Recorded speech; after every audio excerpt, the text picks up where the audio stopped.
ពី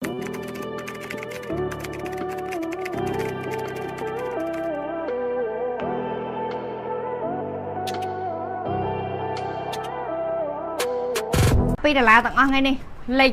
2សាយ S សាយ M 2ដុល្លារ2ដុល្លារលេខ2កូដលេខ2មិញខ្ញុំចែក Pro Free មិញ10 Pro វិញណាអញ្ចឹងបងណាដែរនោះបងណាច្រឡំដាក់ comment លេខកូដលេខ1នៅក្នុង live ក្នុង chat បងអើយអានេះសុំលេខ1មានក៏លេខ2ហ៎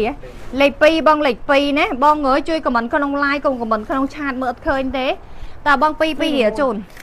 តើសុំលេខ2ណាបងណាយកដាក់កូដលេខ2តម្លៃ2រៀលលេខ2ដាក់តម្លៃឲ្យចែកសិនមកបងអើយសុំលេខ3សាយ S សាយ M បង2ដុល្លារទៀតតើលេខ3បងលេខ3តម្លៃ2រៀលទៀតតើលេខ3លេខ3សាយ S M 2ដុល្លារបងត្រៀមយកតែ2រៀលលក់2រៀលថ្ងៃនេះឡៃឡុងបងអើយនេះសុំលេខ4សាយ S សាយ M 2ដុល្លារទៀត2រៀលលេខ4បងណាយកដាក់កូដលេខ4បងនេះសំងវែងណាអត់ខ្លីណាលក់តែ2រៀលទេលេខ4លើខ្លួនអត់យូរឲ្យបងតោះបងអានេះបែបខ្ជូតបងលេខ5អូយ2ដុល្លារបាយមករកខ្ញុំណាបងអូនទិញទៅនេះឲ្យមានណាលក់2រៀលហ្នឹងឯងក្រៅពីខ្ញុំលេខ5និយាយមែនតើណាសុំលេខ5 2ដុល្លារ2រៀលបងអូនត្រៀមស្ដាប់ផងណាតម្លៃហ្នឹងណាលេខ6 2ដុល្លារ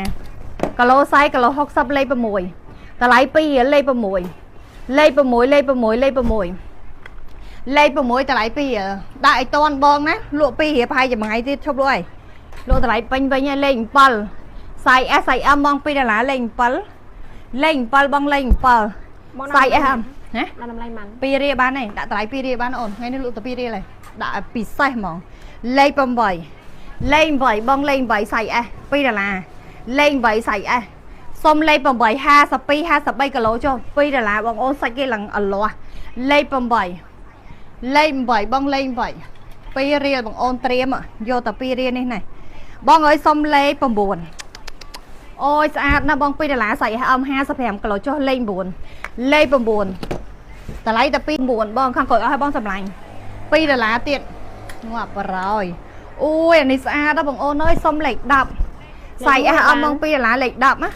សុំលេខ10បងលេខ10តម្លៃ2រៀលជូននេះបងថ្ងៃនេះឡៃឡុងពិសេសជូនហ្មងដាក់តម្លៃឲ្យថ្ងៃនេះកប់ហ្មងបងអើយ11បងគីឡូសាយគីឡូ60 11គីឡូសាយគីឡូ60 11បង11 2ដុល្លារ11អីយ៉ាក្រហមញាក់ហ្មងបងអើយលក់2រៀលបងឯងមើលនេះ XL 12បង12បង12 XL ខាងក្រោយអស់បង12បង XL ណា XL អូយស្អាតណាស់បងអូននេះ XL ទម្ងន់ប្រើបានបង2រៀល